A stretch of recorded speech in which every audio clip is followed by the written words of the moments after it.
We'll start. Yes, sir. Right.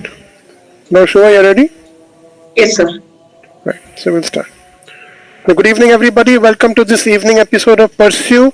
This is for Pursue 4G, which is GYN Path, and we are streaming live from TMH Mumbai via Kolkata.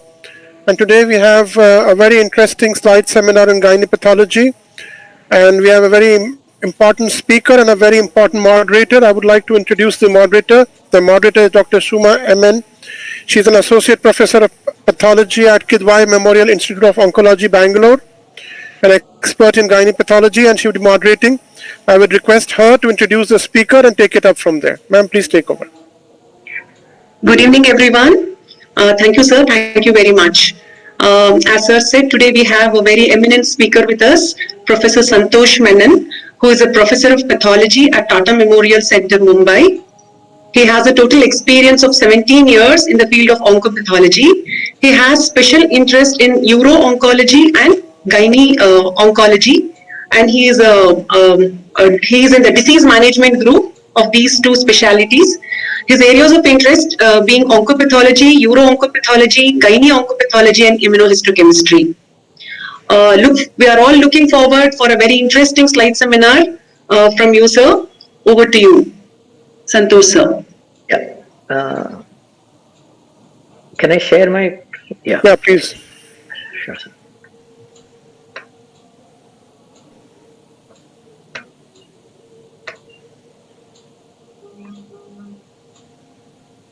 I hope you can see my slides. Yes, we can. Is it full screen now? Yeah. Yes. Thank you very much, Dr. Suma, and thank you, Nadeem sir, for having me here for this gynae slide seminar. So, as slide seminars are generally, they are difficult cases, interesting cases which you may encounter once in your lifetime, or once difficult cases which you come across in your practice. So, I labeled this initially as interesting gynae path slide seminar, and then I looked up some similes or similar words to interesting, other ways to say interesting. It may be similar to fascinating, striking, intriguing, engaging, absorbing, or diverting. I hope at the end of the session you feel that some of these words do count for this slide seminar. They are difficult cases. You may not have seen them. You may have heard about them, but not come across them. But then they are somewhat interesting. So I removed the word interesting from that for you to decide whether they are really interesting or not. I'll directly go on to this case, the case number 1. The history which we had was a 47-year-old female with abdominal pain and distension of abdomen since 3 months. She had on and off abdomen pain since many years. That's what the history was mentioned actually. And they did a CT abdomen and they found that there was a 13 to 20 centimeter mass. I really don't understand how somebody can carry such big masses within the abdomen. So that probably was growing for many years, and that's why she had on and off abdomen pain, which she disregarded. CA-125 was mildly raised. It was not very significant. There was no metastasis in the omentum or peritoneum. So these were the CT findings and the serum tumor markers, and her age was 47-year female. They took her up because she had a large mass and they wanted to take it out and find what it is, see what it is. It was a large mass on intraoperative frozen section. As other ovarian masses, it was also a solid cystic mass, soft to firm, edematous, hemorrhagic. There was some kind of infarction on frozen section which you could find, which was confirmed also on microscopy, and we thought that there was a torsion. So if we have a 30 centimeter mass, which is probably ovarian in origin, it's imperative and it is almost sure that it would have undergone some kind of torsion somewhere. The frozen section diagnosis was query sex-cut stromal tumor because they found some spindle cells. I'll show you directly go to microscopy. I don't have a gross image of this case. So this is what we found on microscopy. You can see that these were the spindle cells which were actually seen in frozen section and called as possibly sex-cut stromal tumor. But if you look at them, they are very pink in color. There is some hyalinized tissue here in between. Otherwise, these spindles will look very pink at this power. They don't show too much pleomorphism. They look rather monomorphic. But yeah, the cytoplasm looks pretty much pink. Other areas showing more rarefied areas, rarefaction with these kind of bubbly appearance with these spindle cells, some kind of vacuolated cells you may find. Again, a lot of hyalinized areas in which these nodules of spindle cells were present. The striking feature is the very fiber-like appearance of the spindle cells and the pink cytoplasm set. At higher power, you can clearly see that they are very, very rhabdomyomatous in appearance, very pink, bland-looking nuclei, a little ovoid to spindle nucleus, a faint whirling kind of pattern, but long, slender, fiber-like appearance or a rhabdomyomatous appearance, or what you can call as a strap cell-like appearance was seen. Now, other areas were totally different. So these were unfortunately not sampled at frozen section. If you look at this low power picture, you can see that there are some nodules. They look very palisaded nodules with palisading of cells. Some very obvious tubules were seen. Some very monotonous blue looking areas were seen. And then these are tubules and aggregates and congregation of tubules which were seen.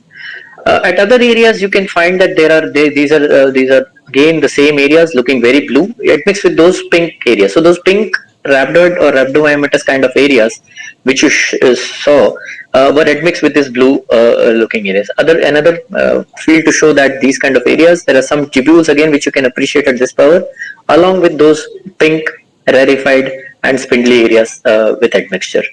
At higher power, these look very blue round cell tumor like appearance, very blue, not much to appreciate about the pattern here. Again, directly emanating from these blue blastomal kind of appearing areas, you have these spindle cells which we had seen earlier. Again, you can appreciate some tubules here. Again, another picture to show similar areas with tubules, very small blue round cell areas, and these pink spindle tumor areas. Higher power to show the palisaded tubules, very palisaded appearance, and then you have a little glomerular appearance at places, tubules, some spindle cells in between these tubules, and these little undifferentiated blastomal appearing areas. More pictures to show similar areas. You can appreciate the tubules, the fused tubules, the spindle cells, and some blastomal areas. We took several sections. It was a 30 centimeter tumor, and this was in a couple of sections only we could find some epithelium with mucin, some mucin within the lumen of these cyst-like areas. This is again another area to show that there was admixture of these blastomal kind of areas or the blue areas with these mucinous areas or mucinous epithelial areas. Higher power to show that these are almost looking like gastric or endocervical kind of epithelium. Along with mixed with those kind of blastomal as well as those pink tumor cells. Very focally we could find a flattened lining like these other epithelial areas, and only in one section we could find cartilage and some calcified cartilage like areas. So this was a strange tumor. We had never come across this previously in our setting. So what we did Desmin, which confirmed the rhabdomyomatous or rhabdomyosarcomatous areas, very nicely seen in these two pictures that IHC is highlighting. You can see that those blue blastomal areas, the tubular areas, are totally negative for them, and myogenin was also positive. You can see the tubules which are dead negative here, whereas the spindle areas of rhabdomyosarcomatous origin are myogenin positive.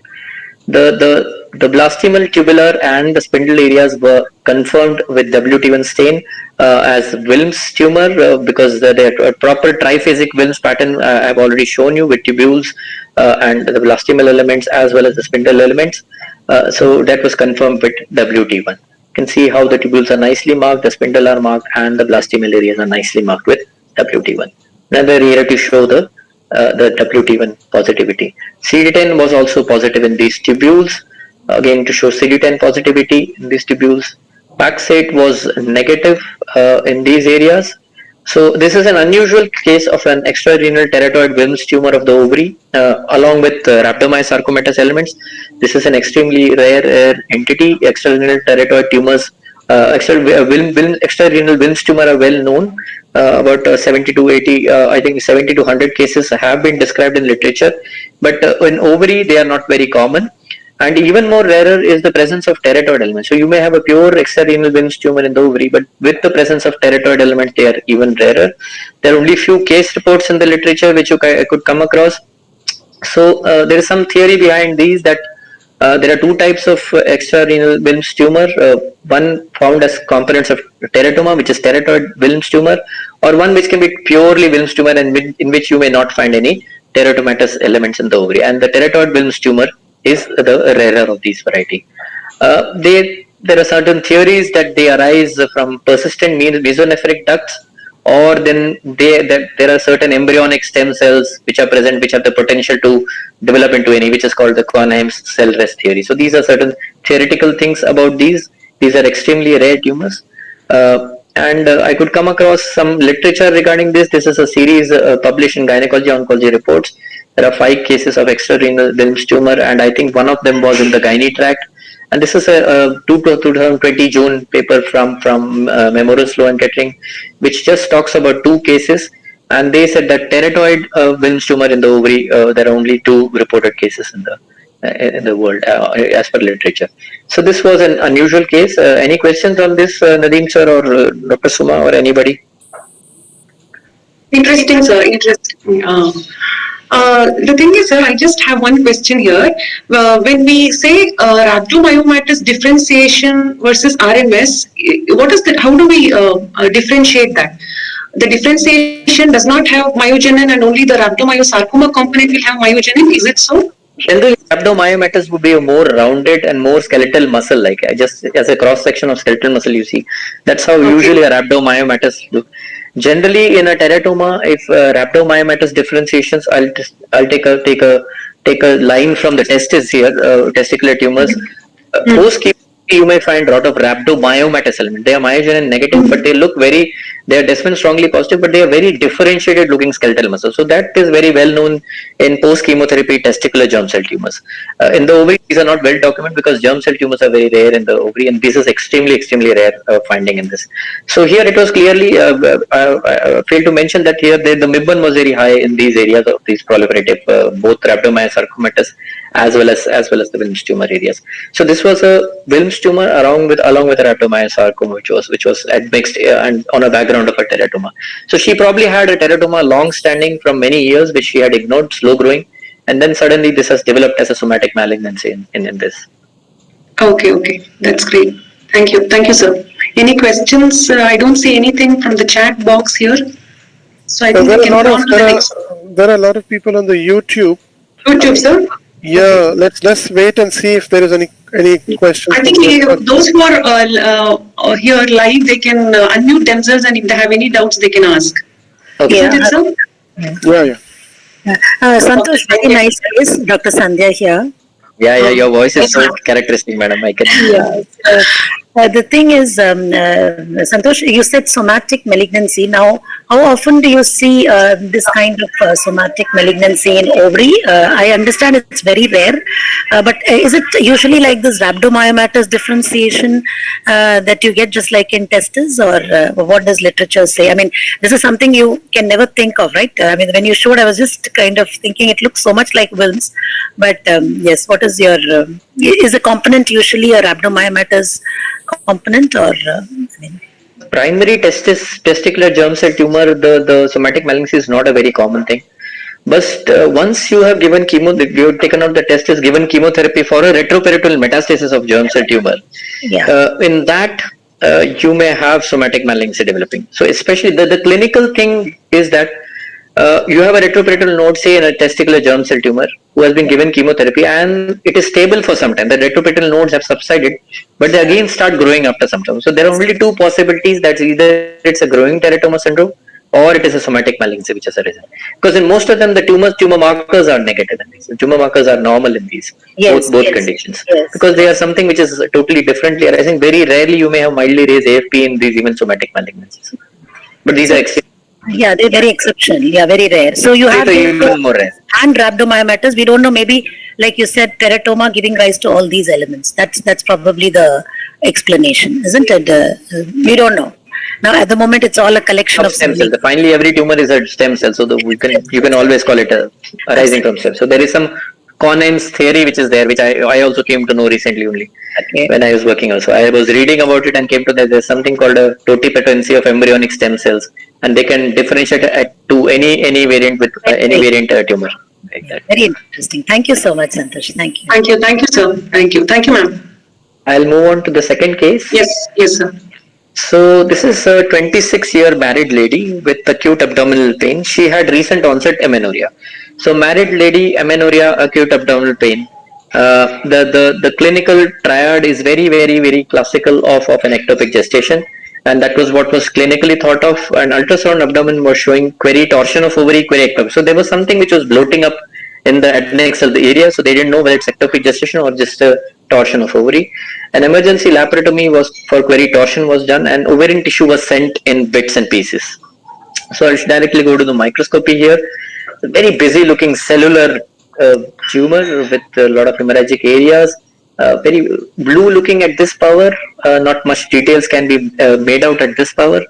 Again, hemorrhagic areas just to show that there is fibrin and a lot of bleeding which might have occurred internally in that patient, along with this kind of fragmented tumor which was sent bits and pieces.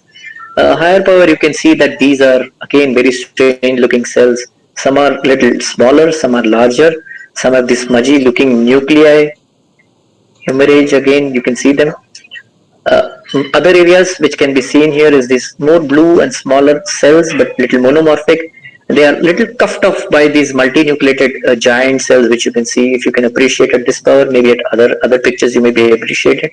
So it's kind of a morphology in which you have two kind of cells: larger cells with multinucleation, and these kind of cells with mononuclear kind of cells. Again, at other areas you can clearly define and clearly defined multinucleated cells with many nuclei in them, and then there are some cells which have more cuboidal cytoplasm, more pink-looking cytoplasm, vacuolated at places, and this cuffing of giant cells over these clear to cuboidal eosinophilic cells was seen. Other areas, again, to appreciate these multinucleated giant cells and these monomorphic cells.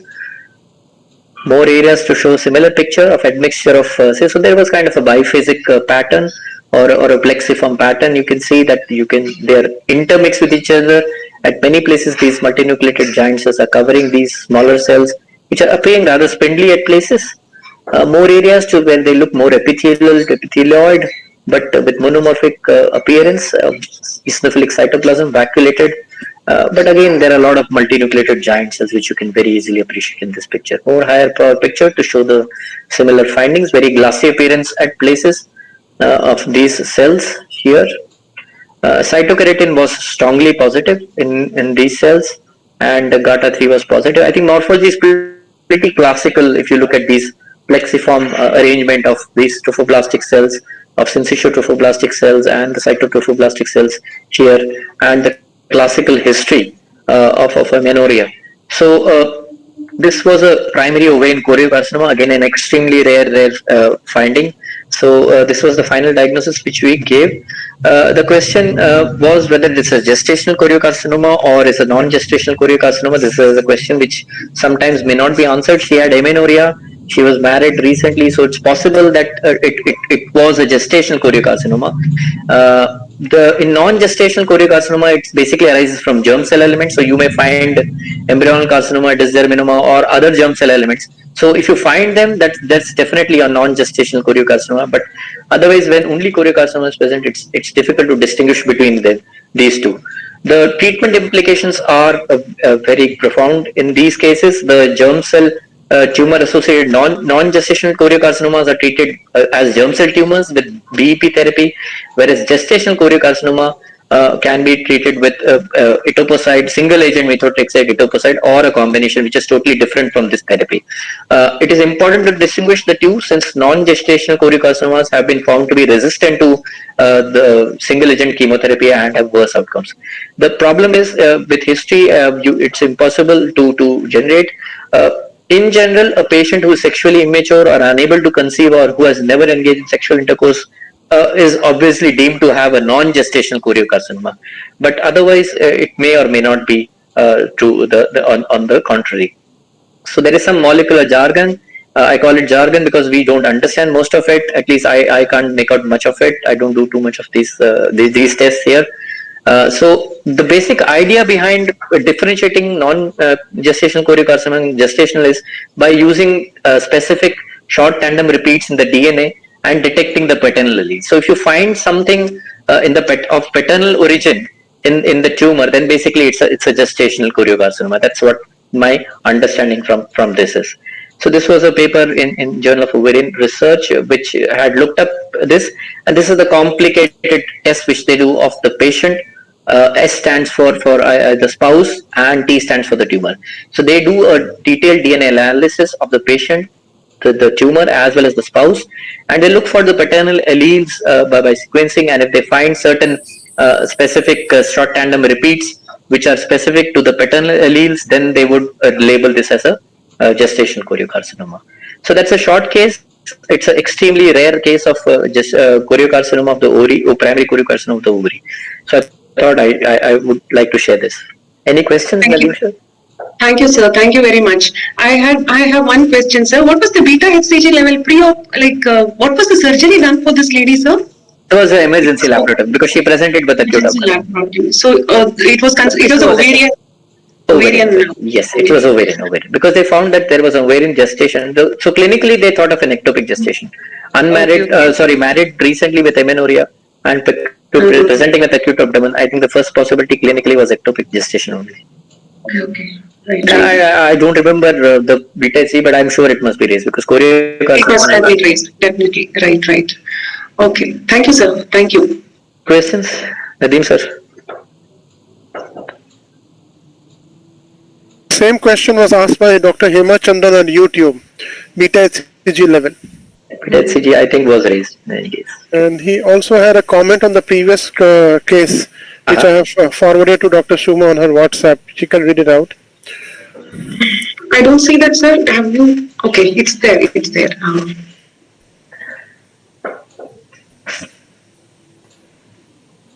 That is from Hemachandran Mani Kapurat, right, sir? Yeah. And he says post-chemo retroperitoneal residual tumor commonly seen is cystic trophoblastic tumor. How often you see rhabdomyoblastic differentiation? I think he's talking for the previous case. Previous case, he is asking about rhabdomyosarcoma. Post-chemo retroperitoneal residual tumor commonly seen in cystic trophoblastic tumor.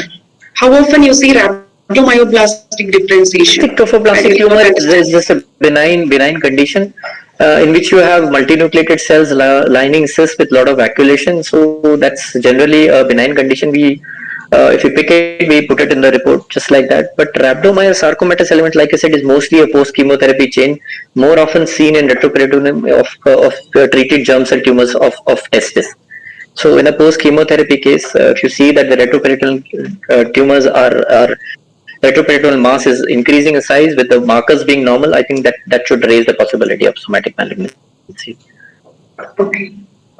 Thank you, sir. I think we'll go to move on to the next. We'll move on. Case number 3 is a 20-year-old girl who presented with bleeding PV since 8 months. She was suspected and diagnosed to have a fibroid uterus, clinically as well as on ultrasound. They went inside with the uterus was bulky, and they removed the fibroid as a myomectomy. The patient underwent uterine artery embolization also, but had persistent bleeding. CT and abdominal pelvis later on also showed that she had ill-defined mass involving mid and lower uterine segments and cervix, causing hydronephrosis also. And there were certain external iliac lymph nodes, some of which were very large. So this was managed outside completely. We have not much about what was done outside. But after myomectomy, she presented to us with all these findings, and she underwent a THBSO and PLT. This was also all done outside. So we got referral material from outside. These were the findings which we saw. And this was the microscopy of the few blocks which were sent to us. So you have a tumor which is very well seen permeating the myometrium. You can see very nicely punctated arterioles, and you have a very little blue looking cells which have little pink background within them, which are permeating this myometrium. At other areas, you can see these little whorls of more pink cells and little blue cells, again with very, very punctated and regularly interspersed arterioles. Very classical picture of certain things, which I'll come to later.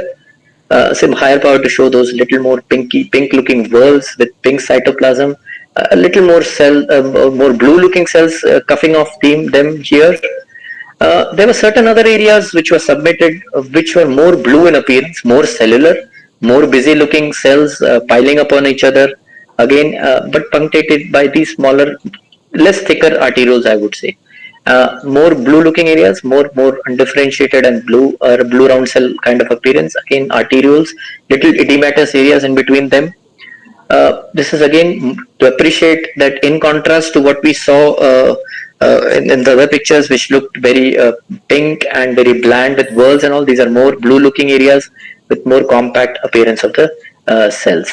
They were adjacent to this more pink-looking. So there were these more pink and low-grade appearing cells, and this a little more high-grade appearing cells with necrosis. So they were adjacent kind of areas sitting next to each other with this kind of appearance.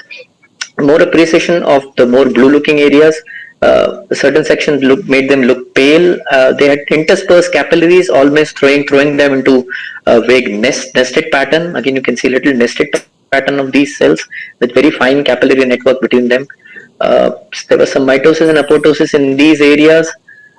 So our possibility was an endometrial stromal sarcoma. We did think of this. We did a cyclin D1, which was diffusely positive in these areas. Again, you can see that cyclin D1 was diffusely positive in these blue-looking areas.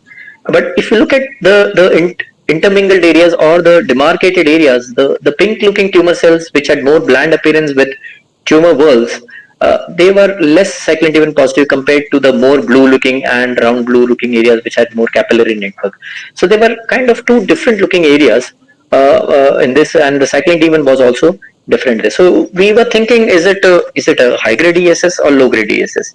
So if you look back at the morphology and go by the literature, when you see these blue looking areas lying adjacent to more fibroblastic appearing areas or more pink areas or fibromyomatous areas, then we should definitely think that we are dealing with a high grade ESS, especially when cyclin D1 is diffusely positive. So we did definitely think of high grade endometrial stromal sarcoma in this case, and this is some literature which has come in last few 6 to 7 years. There is a category of YWHA translocated tumors, endometrial stromal sarcomas, which are clinically more aggressive, and they have been labeled as high grade, and recent WHO has also included. So these are been renamed as YWHA NUT M2 fusion high grade ESS. This is the seminal paper, the first paper which described this. So they had these pink looking areas and the blue looking areas adjacent to each other. The classical description is of a low grade fibromyomatous, low grade endometrial stromal sarcoma areas which are lying adjacent or intermixed with areas which have a round cell morphology with a prominent capillary network. So this is a picture from the same article which shows a 1017 translocation, which is characterized of this YWHA NUT 2A. So they have different kind of ways. So biphasic pattern with a low grade component and a high grade component is characteristic of this high grade ESS areas. Prominent thin walled capillaries are seen in high grade ESS in the round cell component. So those are the two most important pictures, things which should come to your mind. Recently, there have been another set of high grade endometrial stromal sarcomas which are characterized by BCOR alterations. They may be BCOR translocated or internal tandem deletions may occur in BCOR, and the BCOR IHC can pick these tumors. So why should we pick these up? Because these are clinically more aggressive than low grade ESS, and they have now clearly been categorized as a defining feature of high grade ESS. Other IHC profiles which you may encounter in YWHA ESS is the cyclin D1 I've already shown. CD10 may be patchy or diffuse. CD56 and CD99. We had not done this in this case, but literature does say that CD56 and CD99 comes specifically in these kind of cases, which is very, very difficult to reproduce sometimes because CD56 is such a non-specific marker, and they may be variably ER and PR positive. So in this current case, we did a YWHA NUT M2A. We do have this this FISH probe with us, and you can see that the red and green signals are translocated. So we reported this as a YWHA NUT M2A translocated high grade ESS. These are some other pictures of a low grade ESS just to complete the teaching. You can see that this permeative pattern of ESS is very, very characteristic, and most of them would have several lymphovascular emboli The arterioles are very prominent in this tumor, which are very, very nicely seen in most of the endometrial stromal sarcomas. Almost all of them would have a similar pattern in low-grade ESS. So these are some pictures. There can be some variability. Some may look more pink. Some may have a smooth muscle kind of starburst pattern in them. Some may have a very thick-walled arterioles, which may look very prominent, and some may have a little papillary appearance at places due to some cystic degeneration. CD10 can be positive, is usually very diffusely positive in low-grade ESS, but in high-grade areas, ESS like YWH and BCOR, it may be variably positive. Again, you have set of sex cord tumors which have, you have low-grade ESS which can have sex cord elements within them, and they have been variably labeled as uterosat or estical. So this is again another fault. So in some low-grade ESS, you may find very focally some cord-like or reticular pattern of cells. If you do an inhibin and WT1, they turn out to be positive. So you can have those kind of variations in them.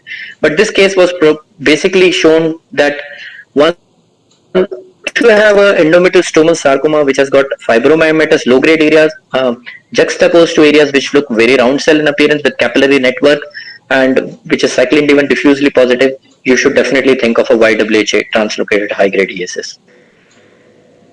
Thank you, sir. I think that summarizes that last few points, whatever you told, that kind of pink areas adjacent to the round blue cell area is the one should be a clue for us to think whether this is a translocation induced tumor.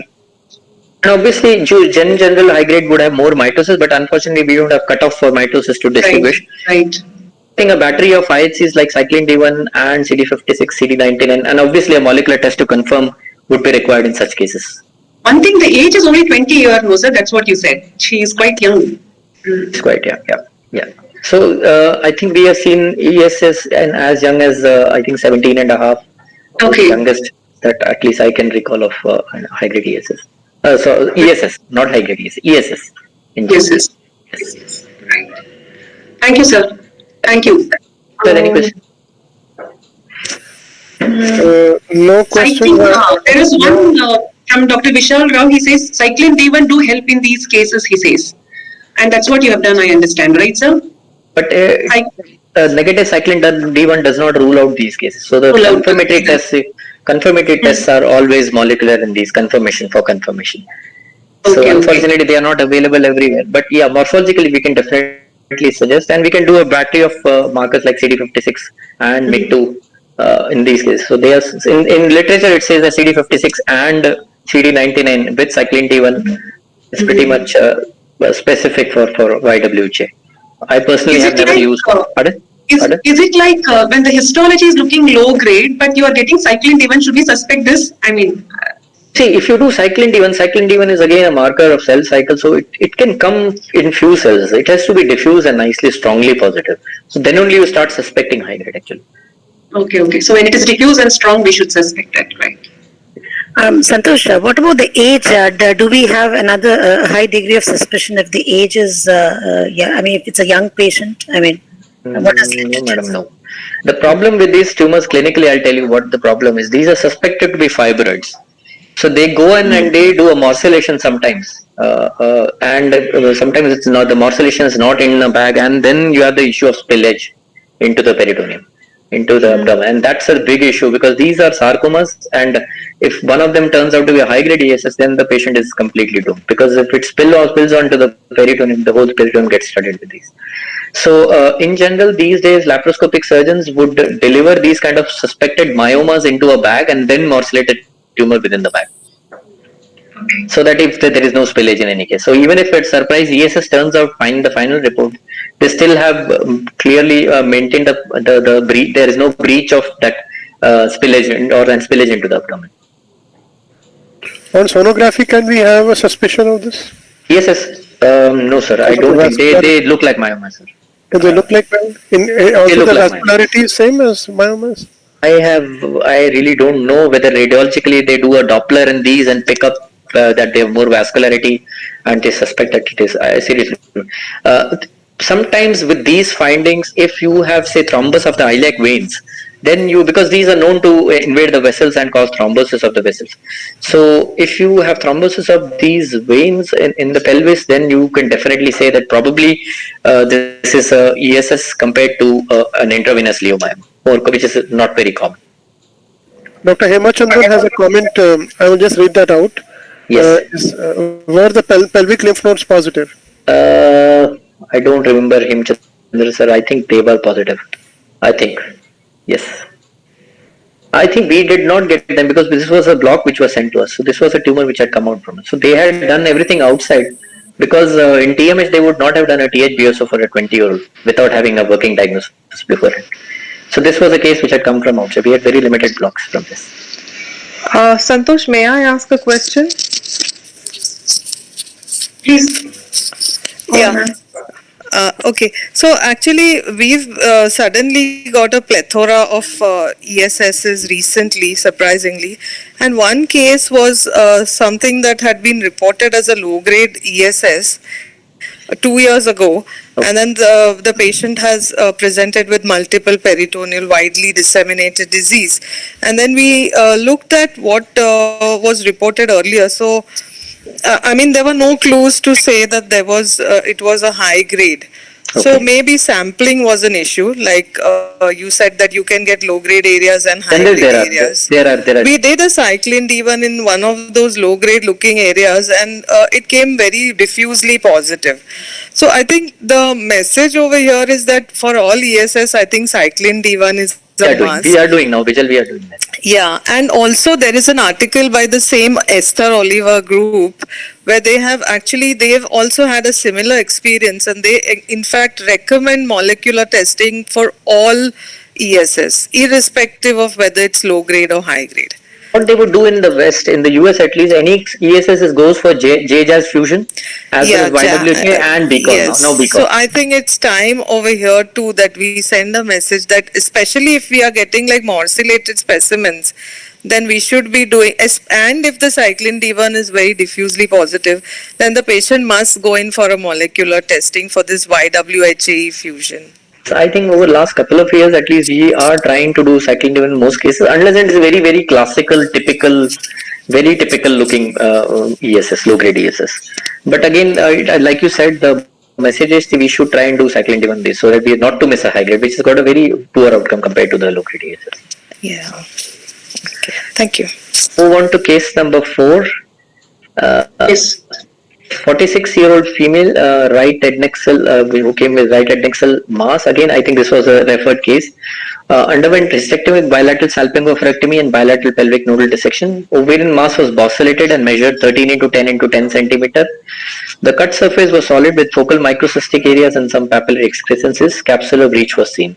So this is a scan slide in our 3D histech scanner. It's a low power, you can see that. So at low power you can see that there are some follicle-like cystic areas, some very clear looking areas here, others are looking predominantly blue at low power.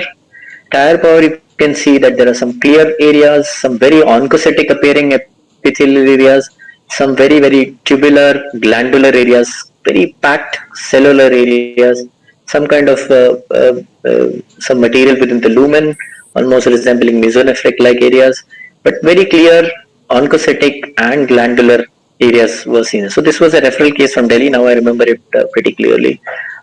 This is again showing these tubules and glandular areas, which you can see very thin capillary running throughout this tumor. This was the morphology. More areas to show the morphology. Very packed areas of these very columnar appearing cells at places. You can see, although not too much of cytoplasm, but the cells are just standing on the basement membrane here. Again, this kind of material within the lumina here. More blue areas, some different looking areas again. Here, and this is another section from a totally different looking areas, very oncocytic, almost resembling like an RCC, I would say, some kind of with very sharp borders. Some clear cells, some eosinophilic, some with Westby cytoplasm, the nuclear, vesicular, multiple kind of nucleolar in certain cells, but otherwise monomorphic in appearance, not very, very pleomorphic, not too much variation in the nuclei of these cells. Again, to show that there were more cells with larger amount of cytoplasm, clearing of the cytoplasm, but some oncocytic appearance at these areas. Going back to the tubular areas, there were more solid appearing areas in certain tubular areas or follicular areas, you can say, mitotic activity and these are more sheeting pattern of these, very vesicular looking, but not very prominent nucleoli in these areas. At other areas, there was a decent amount of hobnailing. If you can appreciate the cells lining, they are just jutting into the lumina here. Solid areas with necrosis were also seen at places. Higher power to show this the morphology of the tumor cells and the nuclei. Again, a mixture of little blue cells with little cytoplasm with more pink and oncocytic appearing areas. So this was the basic morphology: oncocytic areas, hobnailing, tubuloglandular areas, and this kind of solid areas within the tumor. Other areas were more cystic with some fluidy material, and again, very this was in certain other areas. So we were worried. We thought morphologically these areas did look a little glandular and tubular.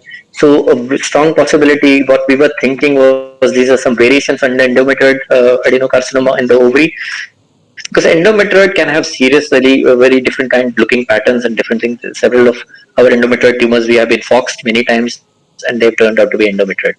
So we did a PAC-SAID. PAC-SAID was nicely positive, but what PAC-SAID was showing that it's rather than long gland-like pattern, they were more like follicular appearing areas, very small kind of follicles which was nicely marked by PAC-SAID. ER was negative, napsin was negative, WT1 was negative, inhibin was negative. We did a whole battery. I'm not showing the negative. Several negative things were there. We again went back to the morphology. Again, oncocytic areas, clear areas. We were totally foxed by this. We started looking at this material, what it is. Is it some mesonephroid tumor which can have this kind of colloid-like material or something? We vaguely thought that is it a thyroid kind of appearance, or is it a tumor arising in struma ovarii or something? Because they were having this kind of material within the lumen. And again, there were some areas which had more of this material. Large cystic areas were present. TTF came out to be strongly positive in these tumorous areas, and thyroglobulin was also diffusely positive. During the similar time, we had another female who was 54 years with ovarian mass. We had more high grade areas, but these tubular kind of areas with a lot of necrosis. Even that tumor turned out to be PAC-SAID and thyroglobulin positive. But in that tumor, what we saw when we took multiple sections was there were clearly classical areas of struma ovarii. Of thyroid follicles, and there was a range of findings from a thyroid follicle, normal thyroid like follicles with colloid changes, and hyperplasia, and this poorly differentiated thyroid. So what we were dealing with, we within the span of 2 months, we had seen 2 cases of poorly differentiated thyroid carcinoma arising in struma ovarii. This was the second case, which was also positive for TTF1 in addition to thyroglobulin. So in this, the index case which we are talking about, we asked for the history, whether the patient is a known case of CA thyroid, or we asked whether the patient was earlier diagnosed as tumor ovarii. We mentioned this, and we mentioned that the radiology of thyroid gland needs to be taken care. We came to know that the patient is in Delhi and was treated with paclitaxel and carboplatin. Even after our report of poorly differentiated thyroid carcinoma in ovary, they have not put the patient on radioiodine. That's what my last knowledge is. The important thing is it can pose diagnostic difficulties. In this case, it resembled an endometrial adenocarcinoma. It is extremely important to pick up the thyroid type of cancers anywhere, for that matter, in the ovary or the testes, because to treat them and to treat the possible abdominal metastasis of these patients with radioiodine, you will have to first do a total thyroidectomy in these patients. So your diagnosis would implore or would tell the clinician that they need to go ahead with the thyroidectomy before they give the patient radioiodine in these cases. So that's the implication of picking up these findings. So this was a very unusual case. We had almost thought that we would sign it off as endometrioid, but again, you can call it a serendipity, or maybe we looked at it carefully and we thought that those colloid-like material was, and we did put a TTF1 and thyroid. So sometimes if you make a little extra effort with the immunohistochemistry, sometimes you can arrive at a different diagnosis with different clinical and management connotation. Any questions on this? Thank you, sir. I just have a question. This lady had a thyroid tumor also, sir, at the presentation. How is it? No, she did not have anything. No. This is not a thyroid metastasis. This is a primary polydeficient thyroid carcinoma arising in a struma ovary. Okay. But you asked for to work up for thyroid thing. That is what you're telling me. Because the material was sent from Delhi as a referral material, and we didn't have the patient there. So we called them up and told them that we asked for history. But I don't think even after the history we have not been able to follow up too much after, because it's almost 2 years since that has been done. But ideally the patient should have undergone thyroidectomy before giving radio iodine. Meds from thyroid to ovary is known, sir. Is it there in the literature? Yes. I think thyroid can metastasize to many places, so I'm sure you would find it. It's not an issue. But this patient did not have in the thyroid, because they did that at least. That information we had. They did not. Any questions? Vijay, Sandhya madam, Vishal? A very interesting case, actually. Like Dr. Suma said, first we have to rule out, but you said there was no thyroid this thing at all. It was directly arising out of the struma ovary. And other thing, Sandhya madam, it looked very much like we were literally thinking that we should call it a endometrioid, because backside was positive. We were happy that it's Mullerian. No, but you did thyroglobulin and so Yes. TTF and thyroglobulin were diffusely and nicely positive. Very interesting. Nice case. Thank you. And also you have extensively sampled to look for other teratomatous elements, right, sir? I mean, that's what you have to rule out teratoma. The blocks had come to us, so we have suggested all that in our report. But whatever we had got was a poorly differentiated thyroid carcinoma. Right, sir. I don't see. Dr. Vishal Rao says it's a nice case, eye opener. Okay, thank you, Vishal. Thank you so much. I think we can move to the next case now. Yes, case number 5. The patient to get the thyroid out would be a very difficult job. But sir, we have seen, so this is a totally difficult case in the sense it's a poorly differentiated. But sometimes we have seen when we have reported, say a papillary thyroid carcinoma arising in a struma, at least our clinician would make it a point, because they cannot give radioiodine with the thyroid being in the body. So they have to remove the thyroid to give thyroid here. And at least a couple of cases we have seen with which you have ovarian papillary thyroid carcinoma with metastasis in the omentum. So to treat the omentum and the metastasis and the micrometastasis, you have to give a radioiodine to that patient. And without the thyroidectomy, that is not possible. Yes. Suppose you have a coexisting thyroid lesion, then you would probably think of metastasis, sir. You have to definitely rule out a primary in the thyroid in that case. Right. Yeah. Interesting. Very interesting. Thank you. Thank you, sir. Yeah. Case number 5. So this is a 45-year-old female presented with hematuria on and off since 2 months. CT scan revealed a heterogeneously enhancing mass in front of the left lateral wall of urinary bladder. So now you might imagine this is a GYN Path slide seminar and I'm talking of urinary bladder, but I just couldn't keep my hands off of Uro Path also here. Anterior abdominal wall. So there was thrombus formation at the IVC junction which extended into iliac veins. There were few enlarged perivesical and left external iliac nodes and few tiny nodules in bilateral lung parenchyma. The patient underwent radical cystectomy, but before radical cystectomy, we had a TURBT. This is a picture from the TURBT, looking very cellular, busy here. If you look at low power, at higher power, you can see very monomorphic cells, absolutely monomorphic in a very hyalinized and very pink-looking stroma at this power. Again, little more myxoid appearing areas, very monomorphic. There is hardly any pleomorphism. You would think what kind of tumor is this? We really wondered. Never seen such a TURBT ever in my life. So again, a little more grouping of these cells, maybe a little cording and trabecular pattern. Again, very hyalinized and pink looking stroma. Some cells have little clear cytoplasm, kind of a halo around them, or a clear, whatever you can say. But it kind of embedded in this hyalinized matrix. Higher power to show the morphology of the tumor cells better. Clear cells, couple of them were binucleate. So we were totally fogged. We had no clue what we were dealing with. We did not understand. And when we don't understand anything, we don't have a clue. We just put some random IHC markers, and that's what we do. We had absolutely no idea on morphology what we are dealing with. It was a bladder tumor, so we did A1, A3, we did a GATA3. Is it some funny looking chordoid urothelial tumor? We didn't know because the background was myxoid, hyalinized. Paxate was negative, MIG2 was negative. We just, to be very frank, we did some random markers because morphologically it did just look like it's a very monomorphic embedded in a matrix. So is it a matrix producing tumor? Is it so? We did these kind of markers. We did Desmin, which was negative, CK dog 1, because couple of gist we have seen in the bladder, but those are mostly typical gist with spindle morphology. That was again very round epithelioid morphology, clear with clear cytoplasm in it. But CK dog 1 was negative, S100 was negative, SMA sometimes you can do it comes nuclear positive. It was non-specific again, so we had no clue. We did a Vimentin just to put in the report that something is positive. So Vimentin came diffusely positive. So this was a cellular tumor with short spindle to overt cells, very low mitosis, no necrosis, no nuclear atypia. We really didn't know what to call it. We thought that it's a decently big tumor. So we discussed with the clinician that probably it's a sarcoma. It may be an intermediate grade sarcoma. We don't know what it was because the mitosis was not very high, but the tumor was completely filling all of the TURBT chips. There was hardly any area which was not filled with tumor. So we sort of discussed with the clinician, said we might be dealing with an intermediate sarcoma.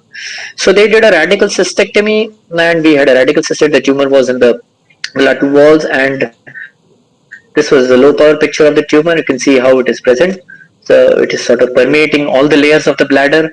You can see the perivesical fat. You can see the tumor thrombi within the lymphovascular lymph spaces. It is completely permeating the detrusor muscle bundles and invading into the perivesical fat. This is another picture to show how it was invading the wall of the bladder. This kind of the same monomorphic appearance of the tumor with hyalinized stroma, similar to what we saw in the TURBT sample. And see, it's not actually destroying the detritus, it's just permeating in through it with nodular formations, very uniformly spread tumor cells within them with very hyalinized stroma, similar to what we saw in the TURBT, again to show those areas, a little more spindly appearance with little taper end, but very small nuclei as such. Again to show those areas with hyalinized stroma. And then you had areas similar to what we saw in the TURBT with little kind of halo around the nuclei, little clearing of the cytoplasm, probably, and very hyalinized looking areas.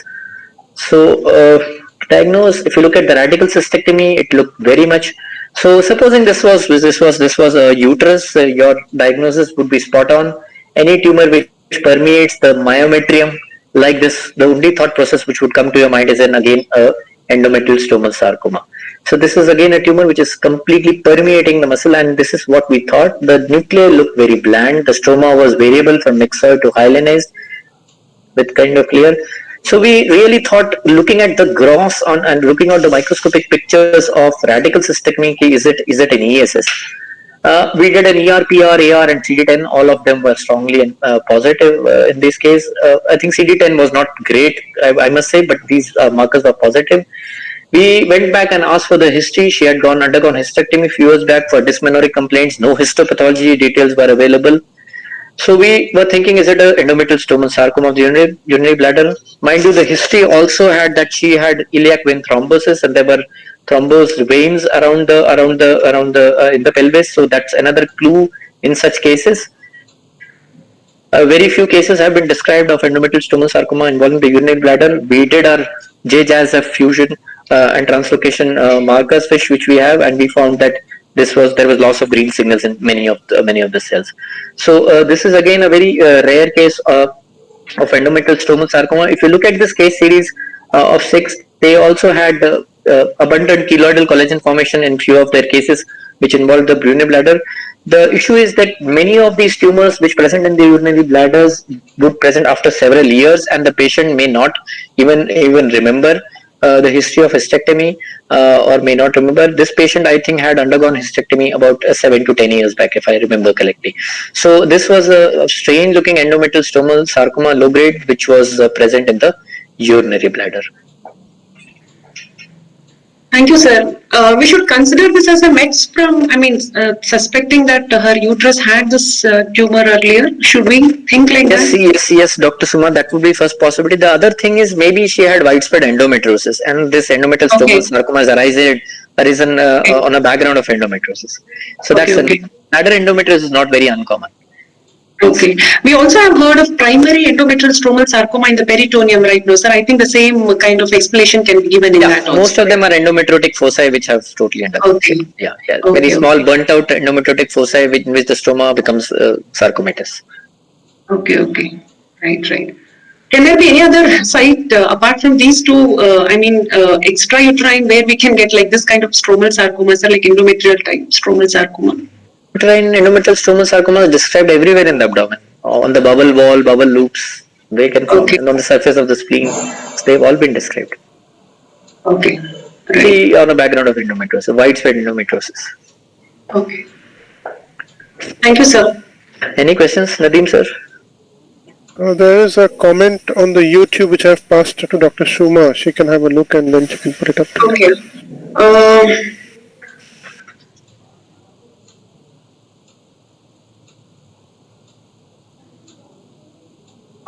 Dr. Minesh Gandhi, I don't know, maybe he was commenting for this case, he thought MUC4, I don't know why he mentioned MUC4 there. And No clue. It was a there's no- sarcoma. maybe he was thinking that. Maybe SCS, I think sclerosing epithelioid sarcoma, he thought based on the morphology probably. Sclerosing epithelioid. I think we did desmond. Yes, right. And Dr. Sandhya ma'am thought probably it was a chondroid, as you also mentioned that you also felt that was a chondroid when you were looking at the TERP chips. Yes. It had that chondroid kind of areas. So, Right, sir.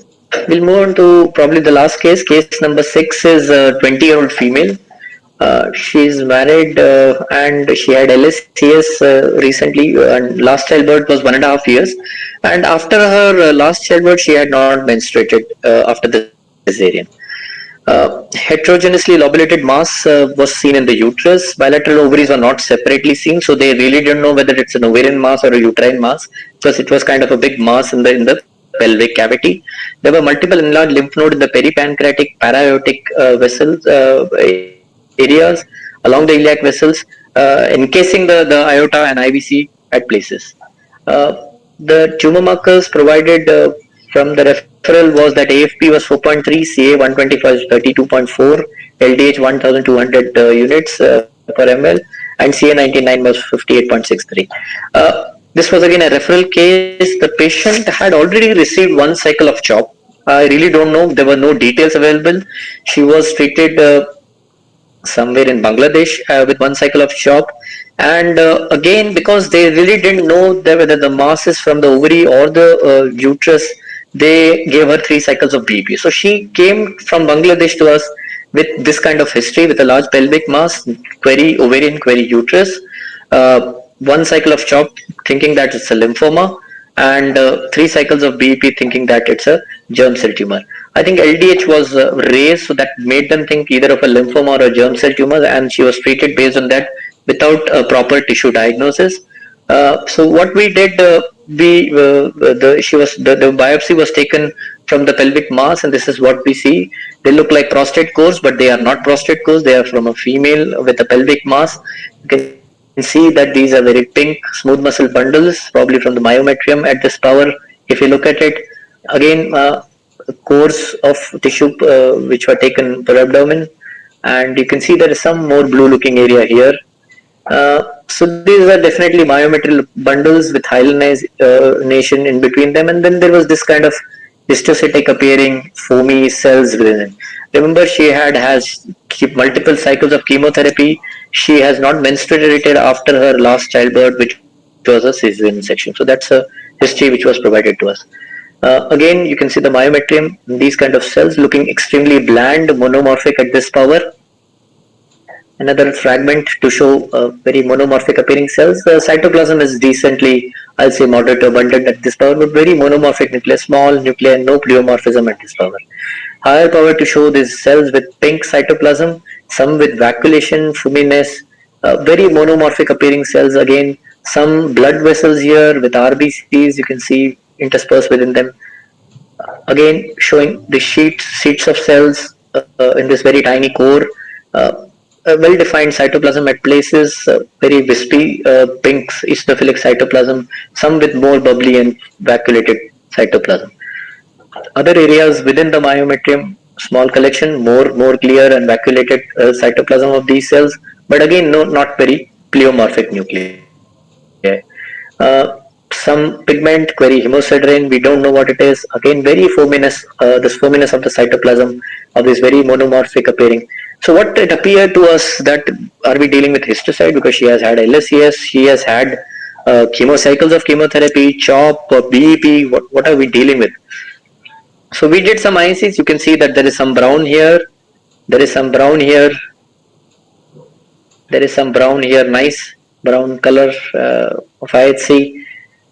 Some probably muscle marker done, which is showing this muscle, this looks negative. Some nuclear marker which came positive, so I'm keeping a little suspense here. Again, nuclear markers positive and some another marker negative. So what came positive and what negative? So seriously, we did think that this was histocytic proliferation also, but just because it's a huge tumor mass and she's got multiple nodal metastasis, tumor is everywhere. We thought with this morphology we did. If you thought that this is CD68 or CD63, you may be wrong. This was HMB45, which was diffusely positive in these tumor cells. We can see that this very nicely positive in the tumor cells, HMB45. Desmin was negative in the tumor. You can see that the internal control of the myometrial fibers is nicely positive. The tumor is negative here. If you thought that this nuclear marker is MIB1, ER, or PAX8, you may be wrong. This was TFE3 positive, which is nicely positive. So again, to show that TFE3 nuclear positive, S100 was negative. So this is a PEComa of the uterus, which is malignant because it's already spread to the lymph nodes, and it's a TFE3 positive. So generally, these perivascular epithelioid tumors of the uterus are positive for smooth muscle desmin and melanocytic markers. They are myomelanocytic tumors, but there are certain subset of PEComas of uterus which are negative to weakly positive for muscle markers, but they are strongly positive for TFE3. So this was an unusual case of a PEComa of uterus which is malignant. Generally, PEComas are either benign or of low malignant potentials. Malignant are rarely described, which is TFE3 positive. They look so histocytic sometimes that you may miss them. Actually, the idea to pick them is sometimes they look like ASPS, and ASPS is also TFE3 positive. So sometimes when you see histocytic tumors in the uterus, you should definitely run melanocytic and muscle markers and TFE3 to diagnose these. Some literature about them. These can fox both the gynecologist and gynaecologist. A literature review showed that 71% arise in the uterine body and others arise in the cervix as well as the adnexa. They are not too uncommon, but they are not common too. The problem comes with the treatment of these tumors, and especially the TFE3 gene rearranged PEComas. They may not respond to mTOR inhibitors, which are usually given for other PEComas, and they may require other targeted specific therapy like MET inhibitor therapy like crizotinib. So these may be mistaken, especially after a history of multiple chemotherapies, of a history of LSCS. You may think that these are histocytic cells, but then must keep in mind that a large tumor in such locations may be a PEComa. These are certain criteria which have been put forward in the same article by Falp as well as Schoolmister, and the general features are that the size of more than 5 centimeter, infiltrative and high grade nuclei with higher mitotic rate should think of this. This is taken from the latest WHO Blue Book of female genital tract, and the main criteria for malignancy is when you have more than 3 features of more than the size, mitosis, and necrosis and vascular invasion. I think I'll stop here, Nadeem sir, and I want to acknowledge my department colleagues, my gynae Path DMG colleagues, Dr. Kedar and Dr. Bharat Riki in particular. I definitely want to give a lot of thanks to my clinical colleagues. Their clinical acumen directs us. Our patients, we should never forget, because we learn from their distress so that we get wise for the future. And I want to thank my residents because their questions keep on challenging us. Thank you very much. Thank you very much, sir. That was interesting, really interesting. Any questions, Nadeem sir? I just had one question for the last case, sir. In your case, you called it as malignant PEComa based on Ki67 and the size by imaging wise, sir? Because it Right, was a it was biopsy. metastatic. It was everywhere metastatic. Radiology was showing it. All nodes, all retroperitoneal nodes were positive. Everywhere it was disease. So I don't think we need anything. It's already spread everywhere. Okay. Dr. Santosh, what made you do TFE3 positive? I mean, TFE3 staining is. We did. No, so we got HMB45 positive. After that, we did Desmin and SMA and all, which were all negative. So once you have HMB45 tumor in the uterus, melanomas are rare, and the morphology is not like a melanoma. You have to think of PEComa, and a Desmin SMA negative PEComa is usually TFE3 positive. That's what made us do it. Right. Okay. And could the initial chemotherapy could have made it a malignant lesion? I mean, is there any possibility to say that? I mean, because it was just a couple of months back she had received chemotherapy. So maybe originally itself it was only this. I mean, malignant PEComas are TFE3 in the kidney, the TFE translocated RCCs which develop, they are known to occur after long years after chemotherapy. The same is not exactly true for PEComas of the gynae tract, I think. very interesting. Thank you. If it is benign PEComa, sir, I think upfront surgery is the treatment of choice, is it? Is it? It's a big benign. The problem is you cannot diagnose them preoperatively. It's extremely difficult. Yes, that's true. That's true. Yeah. Into tumors which are arising from the uterus. You generally don't do that. Matter in the ovary also you don't put your needle or do an FNAC. Unless until it's already spread to the omentum and all, you don't put your needle. Third time the diagnosis is post-operative. Any questions? There is a question, in fact, a clarification. First thing is Dr. Minesh Gandhi at the very outset had said this is a PEComa. He had given a comment there. So that was good. And then he asks a question. He says, does soft tissue PEComa and gynae PEComa have different criteria for malignancy? I think so. If you look at these are gynae specific criteria. If I'm not mistaken, if whatever I have put it here, there are some gynae specific, modified gynae specific criteria. So these are general criteria for PEComas, and these are some gynae specific criteria. That's what is the current WHO book mentions. All right. Right. Right. It says the table says for uterine perivascular epithelioid sarcomas. So this is the general criteria, and this is the modified specific. I think it's taken from basically Schoolmeister only. So because he is the author of that chapter in the WHO PEComa chapter. Okay. Any questions, Nadeem sir? No, the wonderful presentation. I mean, Dr. Suma wants to add anything, then I'll come in if she wants to say anything. Thank you so much, sir. Thank you, Santosh, sir, for showing us all these cases so that we will keep this in mind. And when we are seeing, if we encounter, I think we can always remember these points, whatever you have told us. And excellent set of cases, sir. Thank you so much. Thank you so much. Pleasure is all mine. There are some comments here on the Google Meet. I think it's important for us to read them out. Dr. Vishal Rao, thank you, sir, for all the good cases. Dr. Seema Kaushal, very nice cases. Dr. Santosh. All my friends. Saeed, thank you so much. Interesting cases. Madam Sandhya says thank you, Dr. Santosh. Then on the YouTube, we have Dr. Minesh Gandhi, excellent presentation. Dr. Hema Chandran, very nice cases. Hema Chandran is my teacher. I think I should acknowledge him a lot. Sorry? I've learned a lot from Dr. Hema Chandran. Dr. Hema Chandran is my teacher from PGI. Yeah, he's my senior from there. I need to acknowledge him for a lot of things I've learned from him. Yeah, right. Rajendra Lalani says, thank you, sir. Very interesting and rare cases. So, Dr. Barnek also says, good cases. So, we have a lot of people, acknowledging. And yes, it was wonderful presentation. Excellent cases. Really eye-opener to all of us sitting in the peripheries here. And sometimes a bit scary as well. It is scary. I agree with that comment a lot because sometimes what happens is in the periphery you don't have the setup for IHC and all. Even in a setup where we have IHC, sometimes we underutilize them. And my point is we should probably go the extra mile sometimes to to really characterize the tumor. Just leaving them as mesenchymal tumors may not help the clinician in the current era. And in the coming era, where everything is getting targeted therapy and all, I really think we'll use more and more of IC and molecular to delineate these entities. Yeah, many a times we feel that with all this, what you have shown us, that all so many things which we are trying to be so aggressively teaching our residents that this may not be that.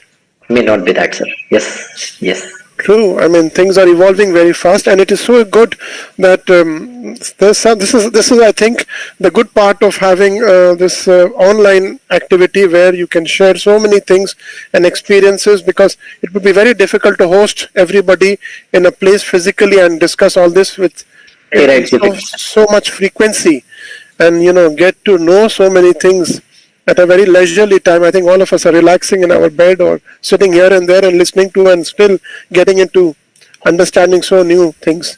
Dr. Neeti Goyal says, thank you very much. Learned a lot, sir. Thank you. Really, we all learned a lot. Dr. Santosh, thank you so much for taking out time from your such a busy schedule. I think we are all now in the post-COVID time. Everything is normalized. At least in Calcutta it has. I think in Mumbai also it has. And in person, we hope we can meet in person someday. Yeah, sure, we would. And I would like to thank Dr. Struma for taking out time to moderate this session, wonderfully done. And to thank all those people who are here, Dr. Sandhya and Dr. Bjl Kulkarni and Dr. Nuzhat Saeed, Dr. Vishal Rao, and then so many people on the YouTube, more than 35 people on the YouTube there. And then overnight, maybe a lot of people would be watching it and seeing it and cursing themselves for missing the online live show, because they would have so many queries on this. Thank you, Dr. Santosh. Thank you, everybody. Good night. Take care. Bye-bye. Thank you. Thank you very much, sir. Thank you. Good night. Bye.